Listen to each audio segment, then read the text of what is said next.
bem-vindo. Nós estamos no terceiro vídeo aí de planejamento e controle financeiro, a parte teórica introdutória. Nós falamos agora há pouco os propósitos que foram descritos pelo Clóvis Padovese, que é o livro que a gente tem um capítulo disponível para consulta. E agora o mesmo autor fala sobre os princípios gerais para estruturação de um plano orçamentário. Então, é a gente ter orientação para objetivos, ou seja, ter objetivo e desenhar esse orçamento, esse plano orçamentário, focando no objetivo da empresa. A gente precisa ter o envolvimento dos gestores, da diretoria, do conselho de administração. A gente precisa de comunicação integral. O plano tem que ser transparente, como a gente falou agora há pouco, né? É um dos objetivos, um dos benefícios do controle.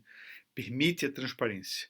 Mas esse aqui, o Padovese, fala mais. Ele diz que é preciso que isso seja basilar, seja um paradigma, seja uma base, um princípio.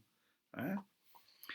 As expectativas têm que ser realistas. Pessoal, a gente usa, eu até acho que não sei se está na lista de exercícios, mas como tem exercício de casos em que o presidente da empresa, o diretor-presidente, ele subestima essa questão da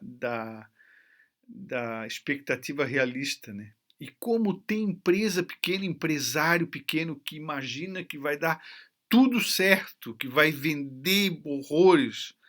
Por quê? Porque não refletem direito sobre as reais perspectivas, né? Expectativas realistas. Como que se tem expectativas realistas? Com base em tudo que a gente aprende no curso, o que a gente aprende com economia, com projeção, com métodos de projeção.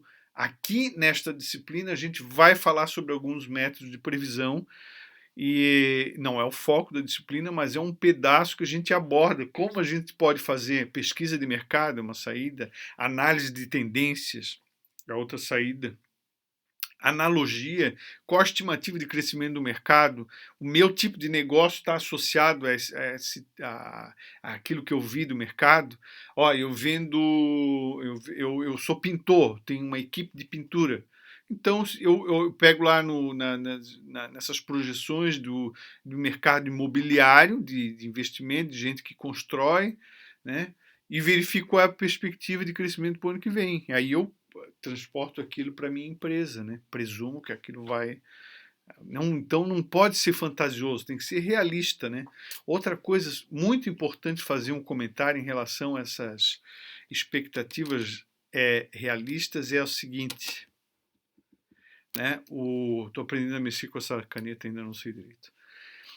Metas inalcançáveis são a mesma coisa que nada. Elas geram um resultado potencialmente pior do que se poderia alcançar. Por isso a meta precisa ser realista. Depois vamos conversar sobre como se faz essa previsão, quem que a gente tem que escutar, né? A aplicação do orçamento tem que ser flexível. Já falamos sobre isso, né? Não é uma amarra.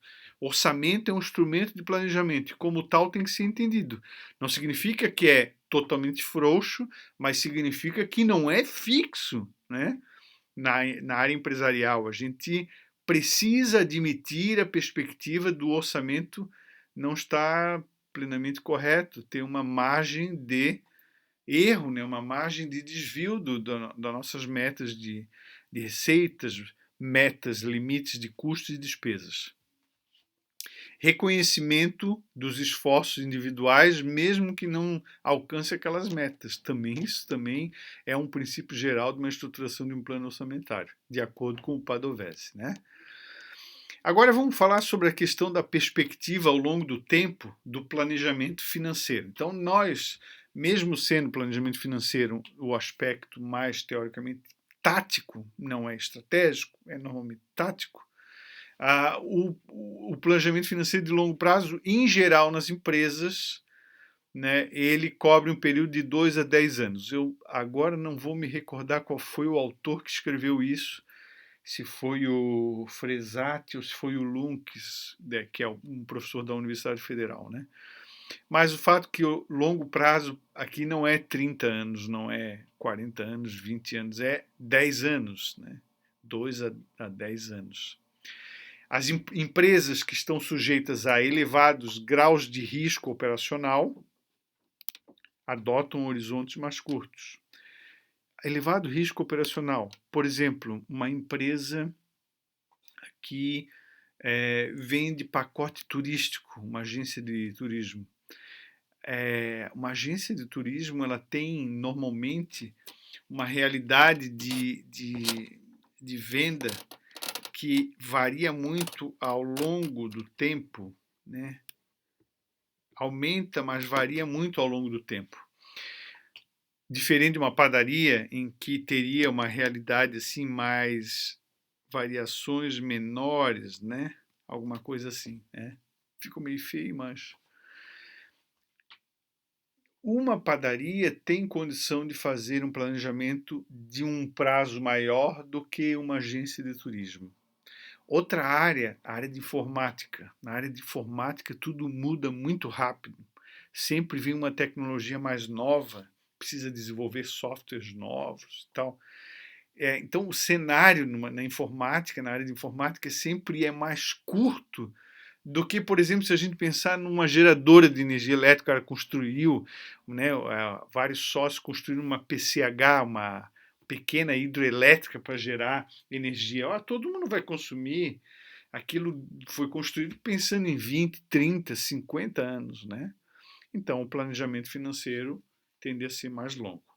Empresas que estão sujeitas a elevado grau de risco operacional, então elas têm horizontes mais curtos. Mas o horizonte mais curto não é menos do que não é um ano, 5 meses, não.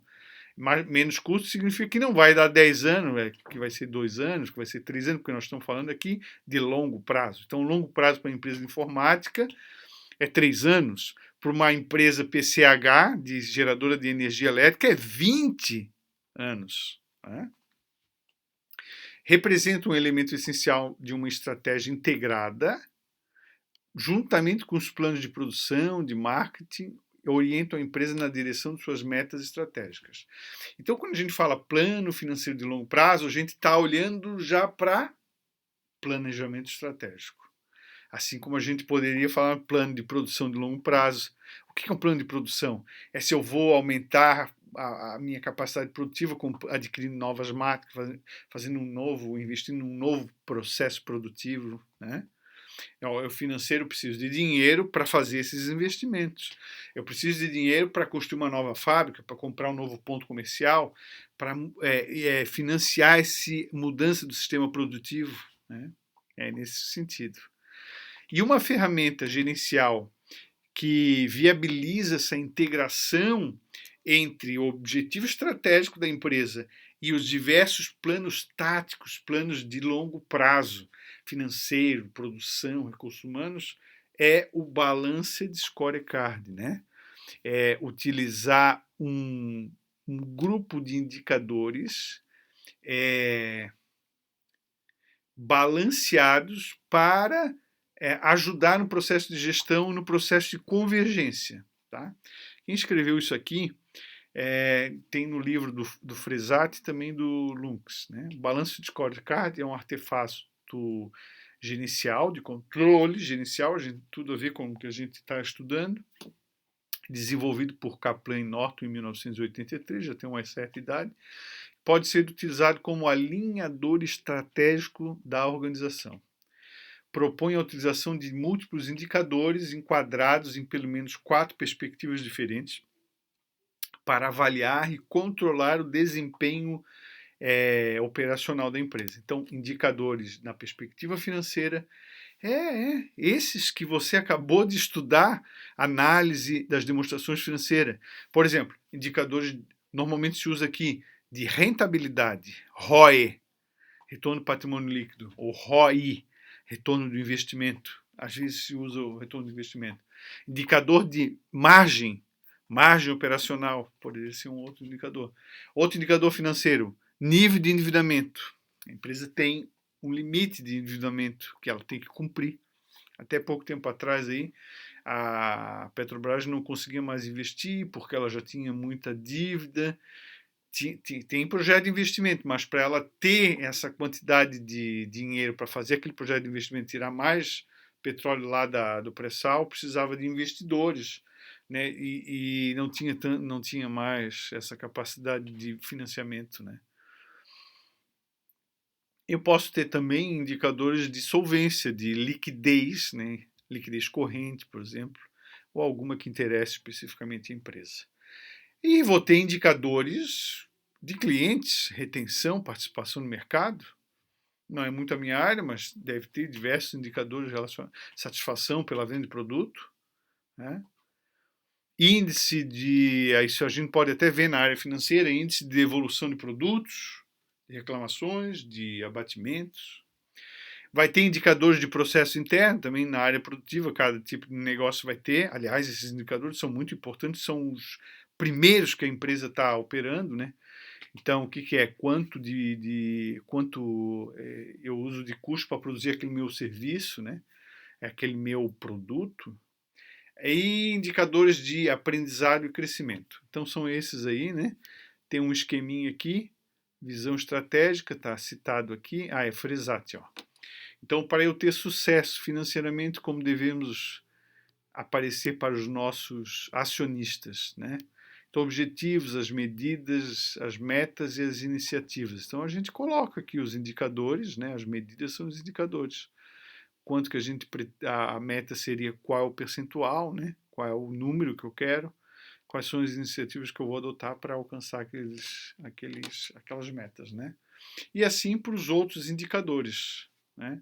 Depois vai ser feita uma composição desses caras para balance de scorecard, desses caras para verificar ou para conduzir, para facilitar o processo de controle empresarial. Estamos ou não alcançando aqueles indicadores. Na perspectiva financeira, as medidas que buscam identificar quanto de êxito a empresa está obtendo ou pretende obter em decorrência das estratégias definidas, implementadas e executadas, estão exemplificadas aqui, pessoal. Margem de lucro, margem operacional, né? Retorno do investimento, giro do ativo permanente, giro de estoque, que são exemplos, tá? Então, em geral, se refere a lucratividade, crescimento, composição da receita da empresa, utilização de ativos, estratégia de investimento, valor, aumento de valor da empresa. O EVA a gente não estudou, né, mas é um indicador de aumento de valor da empresa, né? Economic Value Added, né? Valor econômico adicionado, né? Quanto de valor econômico foi adicionado. Obviamente tem uma observação aqui embaixo, né, que é necessário que a empresa considere, aliás, que o processo, né, do balanço de scorecard considere o estágio do negócio, se está no início, está já estabilizado, está em rápido crescimento, está em sustentação e colheita, né? Embora não seja muito a nossa área, né, passamos aqui rapidamente a perspectiva do cliente, permite direcionar todo o negócio e atividade da empresa para as necessidades dos clientes. E as medidas são participação no mercado, retenção de clientes, lucratividade dos clientes, satisfação dos clientes, captação desses clientes. Processos internos devem identificar os processos mais críticos para a realização dos objetivos dos clientes e dos acionistas. Deve envolver desde a identificação de necessidades atuais e futuras dos clientes até a oferta de serviços pós-venda, né, processo interno. Os indicadores tradicionais são aqueles que medem o tempo de ciclo de vida de um produto, a produtividade da empresa, a qualidade dos produtos, a gente pode até ver isso na quantidade de evoluções que a gente tem na DRE, né? Os custos envolvidos também, vemos isso, a gente já estudou custos, a gente tem mão na DRE, mas isso aqui, a gente pode ter indicador financeiro nesse aspecto aqui, em todos eles, né, na verdade, mas quem vai definir, quem vai trabalhar essa questão é mais o pessoal da área de produção. E na perspectiva de aprendizado e de crescimento, nós temos aqui a questão da retenção dos empregados, né? Se você tem um turnover, muita gente saindo da empresa, você tem um problema. Produtividade dos empregados, satisfação dos empregados, né? Como é que a gente olha isso? A gente mede com pesquisas de clima, né? O pessoal da área de gestão de recursos humanos sabe isso aí. Competência do quadro de empregados, infraestrutura tecnológica, clima para ação, né? Então, são aspectos a serem verificados, a serem medidos na perspectiva de aprendizado e crescimento. E a integração entre o Balanced Scorecard e o orçamento tem nesse negócio aqui que ele chama de loop de aprendizagem estratégica, né? Então, você tem o Balanced Scorecard, que é um grupo de indicadores balanceados que deve refletir os objetivos estratégicos da empresa, devem estar orientados aos objetivos estratégicos da empresa. E aí você tem o orçamento que reflete ou que observa o alcance desses indicadores balanceados da empresa, e lá atrás você tem as operações, né, as operações da empresa. Então, o processo de operação da empresa, as operações, entradas e saídas, oferta, são medidos por meio de indicadores que vão orientar o orçamento, e esse orçamento, em outras formas, ele espelha, então, o desejo estratégico da empresa, né? Continuamos no próximo vídeo.